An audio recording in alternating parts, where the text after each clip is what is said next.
Alright, well, welcome to Rose City at Twilight, episode 10.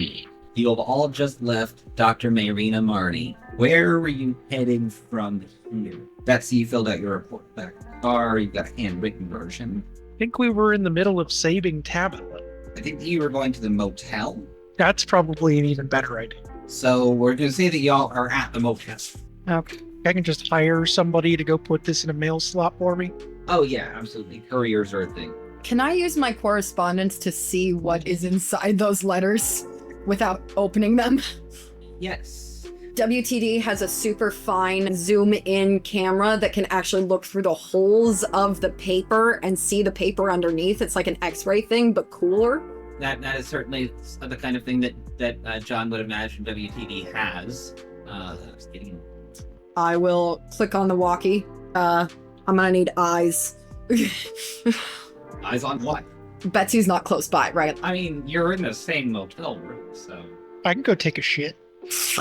Betsy goes to take a shit. Yeah. Wonderful. Then, yeah, I will let him know what's inside the lettuce. Or what's inside the envelopes. Well, let me adjust the satellite. Getting some interference here. Seeing roughly 306 letters in the vicinity of your area. Take me a bit to sort through them to figure out which one's Betsy's. You need to upgrade one. Well, I've narrowed it down to the building. That is helpful. You got anything else I can work with here? I'll give him the room number. Okay. That's enough to be able to read a couple of pieces of paper in the other room. And it is just one letter. Betsy, what's in the letter? It's little snippets of the conversation we had with Doctor Marnie that point Tabitha in a very poor light, but are all true. They're all literal transcriptions of what was said in that room. It seems like maybe these are parts of a bigger document that have been redacted. Seems like a different report was sent somehow else, but these redacted sections are being sent by courier. Interesting. Well, Betsy is, as she says, done taking a shit.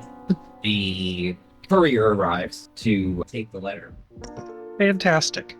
Was it all of the things that were negative about Tabitha, or was it specifically the multiverse of weird stuff? Like, did you mention that she's bad at keeping favors, that she's bad at owing favors, or that Dr. Marnie has cloned Dr. Zadok? I imagine those wouldn't be redacted. The Dr. Zadok part is in the official one. Okay.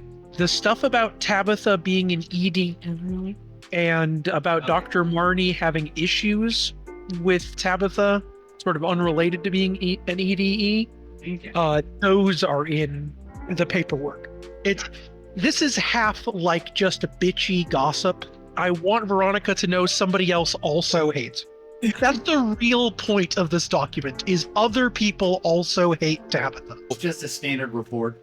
On the ride over to the motel, after Xandra had told me about Tabitha being a multi-dimensional ruler, I did share that information with the party on the ride over. Well, see, it's occurred to you now, as Betsy has come out of the bathroom. You are reminded that, oh yeah, I told you I'd tell you about it. Yeah. Hey, by the way, Tabitha apparently runs some interdimensional or multi-dimensional, like, galactic corporation bullshit, and there's a bunch of her. She's definitely an EDE. What? Yeah. One of the three voices in my head, the same ones who told me that I'd be able to rip open a rift and all of the other stuff that's been strangely true, told me that she is a multi-dimensional being that is in charge of some intergalactic empire, and that she is definitely not to be trusted and trying to take over the whole world. Well, the whole world's... Isn't that what those folks in Betsy's crew are up to anyway? That's kind of the vibe I got. I mean, we're kind of mono-dimensional. Yeah, but she ain't. I think John's talking about the void engineers, specifically. Do I consider those other dimensions? Yeah, that's how they explain it. Okay, that's not good, but I don't know what to do about that. Yeah, me neither. I would say chances are if she's an evil empress from beyond our dimension, she can probably get out of whatever trouble she's in right now? There is a ring. On my wire or the hotel room? A hotel room. Unless somebody else jumps for the phone, I'll walk over and pick it up. This is Agent Gray. Ollie, like a man possessed, leaps towards the phone for an unknown reason, tackling you out of the way and grabbing it. One of the voices in my head told me I needed to. Oliver. I believe. It's Veronica's voice on the phone. I was kidding about voices. That was funny, right? Old scowl. You are always a lad. Well, can you hand the phone back to Betsy? Yeah, absolutely. Sorry. Once he's back on the phone with Betsy, on receipt of your report, you have new order. Standing by. Consult the mission profile for update. Tabitha is no longer a priority. Your new mission is to procure the were-raven specimen for Doctor Mayrina Marnie. Understood. See your mission That offered sounds now. easier. Set down the phone once my boss has hung up on me and say, guess what? Tabitha's not our problem anymore. Oh, hell yeah. Somebody else is saying, Tabitha, we need to go find that Raven kid. Why? What? Believe it or not, in that 60-second phone call, Agent Gray did not deign to inform me why. Though I've been told I have a set of mission parameters available on my computer. Shall we go down to the car? She said to bring her to Dr. Marnie. Or to bring That's not Ollie why. to- That's where. You said we have to go get the bird boy. I said why. The answer would be because Victoria told us to bring him to Marnie. I think there's enough wiggle room in that statement. There's definitely some wiggle room being used there. According to the email, you are being assigned additional backup. Well, specifically, you are being given agents 1 through 10, sans agent 8. That's a lot. I mean, he did tell you that if you ever tried to fuck with Park, rip your arms off and eat your eyes. So That's very true. I plan not to do this in the park. But, yeah, we've got the additional information. Does it specify what's going to happen to Raven Kid? It does not. It states that essentially because Tabitha is not known for keeping up her end of bargains, that she's no longer a priority. She was only doing it to get a favor from Tabitha, but according to Mayrina, Tabitha doesn't return favors. So, no longer a priority. That means that if you all do find Tabitha, then any favor that she owes you would theoretically be yours and not boss's. But turns that into an optional mission. But the priority mission is now to deliver the were-raven specimen to Dr. Mayrina Marnie. I will hand over this paperwork to the detective and say, here is the sum total of the information we have on this mission, detective. I will look over it. I will have Ollie come next to me and look at it. And then I'm gonna click on my walkie and say, hey, buddy, you get a scan of this? See anything fucky with it? I'm not trying to do anything with it. I'm just trying to charge up my magic. John will look Betsy deep in the eyes and go, I'm not helping you kidnap a fucking child! didn't he say he was like 2 years old? That looked like a 2-year-old. Vampires! Spirit spiders! Yes, terrible and horrible things that mutilate mankind by night. A How do we know 2-year-old, they weren't 18-year-old here is first? not odd. And how do we know that they weren't here first? We just claim that they're deviants, but we don't know anything about them. How do we know that they haven't been around before us? As far as I'm concerned, Betsy, you're the pervert here. For how little the technocracy seems to know of the hemophages and lycanthropes, they seem very quick to label the deviants. But I mean, He was even if labeled he's sex. 16, That's worse. yeah, because we saw what happened to the specimens in there, and like, I'm all for science, but like, that's a human. He has all of the facilities that we do. That would be like them asking me, I mean, I'm not as close with the kid. I don't even like it. He tried to trap me in a fucking extra dimensional space, but like, turning him over to that fucking sociopath? The only way we can learn more about lycanthropy is through the collection of specimens. Yeah, but not from people. You know how we have the science that we have about twins? You know how we got that, Betsy? I'm quite aware of the history of many branches of science, Detective. This doesn't sit right. Then sit this one out. I have 9 other agents who will go help me with this. Betsy gathers her stuff to get in the car and go. Yeah, I'm gonna walk towards the bus over to Veronica's. She'll be happy that I'm not going over after where Raven most likely. Well, I mean, you have cards. You could call a cab. I want a little bit of the extra time to like sit and think, because like there's the idealistic of like, oh, I'm gonna study nuclear physics, I'm gonna study nuclear chemistry, etc., and then like actually being confronted like the hard truths about some of this. Always getting Like, his field of Oppenheimer science. moment. Ollie will start making his way there, thinking about it. I'm gonna ask a caller to stall on the way out. I'm gonna walkie-talkie to the car. I'm gonna use my correspondence and my spirit to walkie-talkie directly to the car and ask her not to start. John, as you're tuning this walkie-talkie, trying to get the car on signal, you're just getting static as Betsy gets in the car. You're up in the motel room, looking through the shade. I'm pointing the antenna of the walkie-talkie at the car. Betsy's car. Don't start. Don't start. Buy enough time to make it go in someone else's. With that, Betsy, you get in your car and turn the key, and it gives a. Can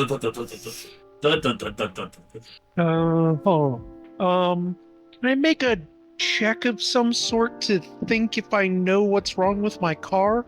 Do I recognize this noise? It's definitely not a sound you recognize. It almost sounds like your spark plug's not igniting, but you know, there's a thought that occurs to you that wouldn't have occurred to you 2 days ago. That my car hates. It almost sounds like it's pretending. I'm still not But sold that on would the be car being a ridiculous. sentient thing. Yeah. There's no way the car's pretending. No, that would be ridiculous. Yeah.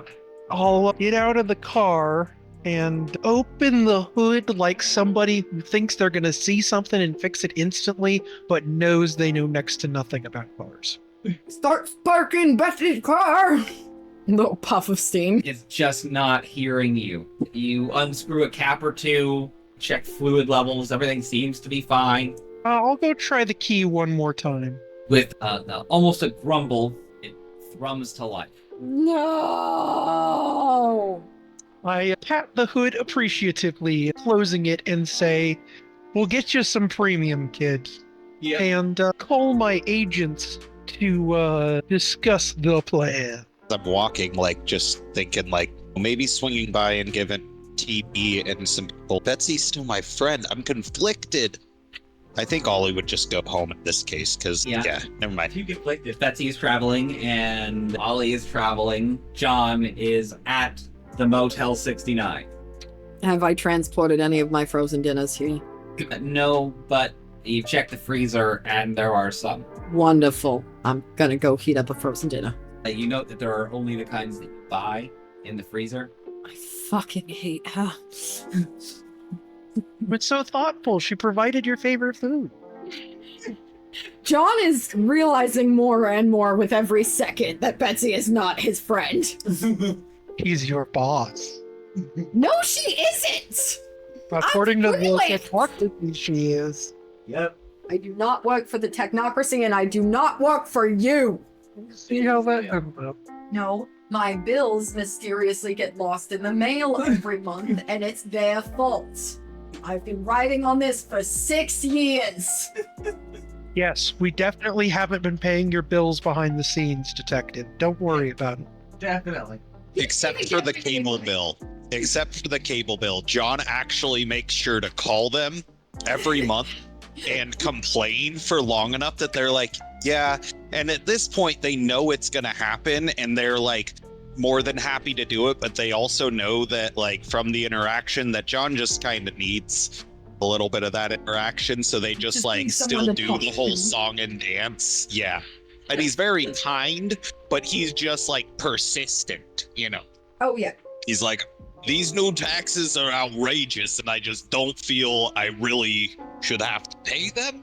I understand you're just doing your job, but like, it's a bit much. You know, normally I'm a very impassioned guy, but I don't want to ruin your day about this. Oh, the voice was so good, Dizzle. Oh my god, that was perfect.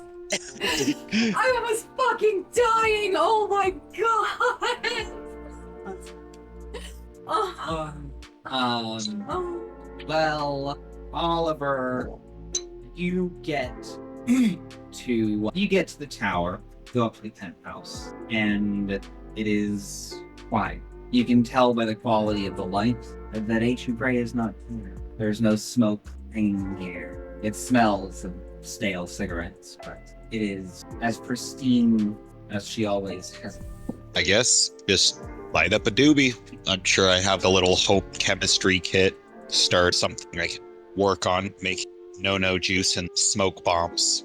You find that that's very difficult with the tools available to you here. You really do need your lab to perform all of the scientific wonders that you do so enjoy. It occurs to you that you don't think that Veronica has ever actually seen any of your invention. She's listened to you talk about them, but she's never been to your lab. My heart's not really in it. Trying to find something to do around the apartment you settle on smoking weed. I think I am gonna go to the park. I was like, you know what? If I can't go home and get pegged, what's the point? I was hoping to come home and maybe at least get some answers. All understands that Agent Grey is a very busy lady, but was also kind of hoping to come home and maybe get some explanation how she could just send a child. But Ollie's probably stoned and is very pent up after seeing all of the things. She is a dual nature. The Veronica that you know and the Agent Grey that everyone else knows. Everyone else, she's just a voice on the phone. For you, you could call her, but then she would be... The voice on... Yeah. So Ollie's gonna make some pipe bombs with fucking... What's his name at the park? You never actually got his name. Right. I was just so excited about the Trash Mahal. Tinkerer. Alright. Betsy. Agent 1 has a staging ground or a meeting place, a briefing room, shall we say. Yes. Agent 1 has a briefing room you can use. Perfect. What if one with the escalating the stadium seats and a big old projector? Oh shit. Well then, if it's going to be a multimedia presentation here, I'd like to put up the pictures I have of the Trash Mahal and this Raven Kid, and explain to my agents that Raven Kid I've been in contact with, so I should be able to get him to leave the premises easily and go to the hospital. But the Trash Mahal here, as they're fond of calling the park, appears to be some sort of stronghold or some form of reality deviant. So I would like the agents to be nearby in case something goes tragically wrong. But emphasize that this shouldn't be easy. My plan is to approach the were-raven and tell it that if it is as young as it's claimed to be, 2 years old, it needs some vaccinations. So I will bring it to the hospital under the guise of giving it a rabies vaccine so it doesn't die. There's approved murmurs from amongst the crowd of agents, all in their black suits and mirror shades. Dr. Marnie is an expert in lycanthropy, so if pressed, I should be able to avoid lying if they have some sort of ability to detect that. But this should be open and closed. Make sure they're all familiar with the kid's face and the faces of everybody else I've met at the Trash Mahal. One of them will raise their hand. Agent 9? You say to step in if things go wrong. What kind of tits up are we on the lookout for?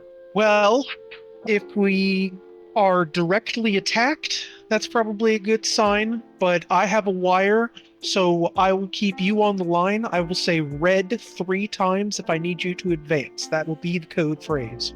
Understood. But these are lycanthropes. We don't know much about them, so your own preconceptions on what lycanthropes can be may be of use. It may be worse than nothing. We don't know. Be on your toes. There was one other who had his hand up a little bit partly through you talking, but he sort of puts his hand down as you say that last bit. God needs to talk to Oliver. Yeah. Oliver is on the bus. I need you to listen and get off your ass. The time of righteousness has now come to pass. You have power like no other. Help save my raven brother, and I will do everything to give you what you ask. Brilliant, Oliver will say out loud. Well written position. Fantastic. Oliver starts clapping. At this point, high as shit. Like, I smoked one doobie walking around the apartment, one doobie walking down the stairs, because at this point I've just found out they will get paid if I smoke outside. The only other person on the bus at this hour is a middle-aged lady with 2 trash bags taking up the seats next door, and she gives you a judgy look. Okay. I'll give her a finger. Back over to Betsy's seat real quick. Yes. Any other words of wisdom for your team? I don't suppose I can give a speech as a spell to fortify their minds against fear. Oh, absolutely. Then yeah, I hit them with the only thing we have to fear is fear itself. This mission will advance our understanding of lycanthropy to hopefully someday cure those affected. Yeah, you've given a whole presentation on it. It's going to take mind 3 to counteract the delirium. The delirium? Is that a supernatural werewolf madness thing? that overwhelms sleepers, and some of your greener agents might very well be sleeping, in the sense that they don't know any extraordinary scientific processes. They know that things are real, but there's a supernatural terror that werewolves inflict when they go into their warfare. And you witnessed it with Paige and Sam. It might have killed Sam. You don't know. Like someone who's weak of constitution, a heart attack. Interesting. Dick is terrifying. There is nothing to fear except fear itself. Dick is kind of fear itself. And birds. I love how you didn't question that the bird is the brother of a god. You can shield one person from the delirium. You can build up more successes to increase the numbers. I'd like to keep going. I recount everything Dr. Marnie was able to tell me about lycanthropy. Repeat her justifications for her actions. There you go. I emphasize that the mirror shades are like a shield against reality demons. You can give it to everybody in the room. Perfect. With that, I tell everybody to check their weapons and head on out. As I head out to my... Agent 1 will ask what kind of loadout. Like, not anything magical, but they could have bulletproof vests and rifles, if that's what you decide the loadout needs to be. Betsy will say that small arms are probably useless, so packing something a little stronger is probably wise. I don't think a bulletproof vest would be enough to stop a werewolf from eviscerating, so like, your best chance is distance. Mobility it is then. I look to the chair where Agent 8 would be, and I say, we're not losing anybody else on this one. You notice that Agent 6 is there. Has not said a word this entire time.